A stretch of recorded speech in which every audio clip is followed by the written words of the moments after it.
Dans l'Ain, un fabricant de gel désinfectant monte au créneau. Il ne comprend pas pourquoi le gouvernement a tant insisté sur les vertus du gel hydroalcoolique depuis le début du Covid. Selon lui, il y avait d'autres produits disponibles, notamment des produits sans alcool, qui ont été sous-utilisés. Le point avec Franck Grasso et Marine Zamit.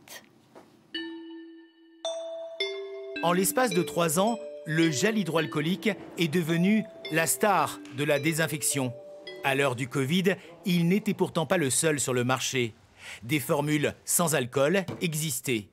Pourquoi n'ont-elles pas fait recette?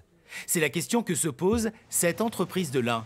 Ici, on fait un gel à base d'ammonium, à l'efficacité reconnue contre le virus. L'État n'y fait pourtant jamais référence. Cette note fait clairement état de l'utilisation des gels hydroalcooliques pour la désinfection et uniquement des gels hydroalcooliques.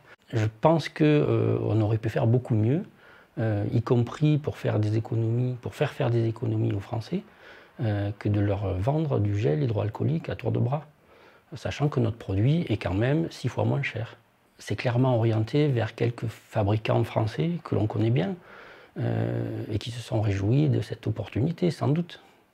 Les pays anglo-saxons ont eu une communication plus large, conseillant les gels désinfectants dans leur ensemble. À l'Assemblée nationale, cette députée a défendu la cause des sans-alcool. Mais l'élu de la majorité a dû se faire à l'idée.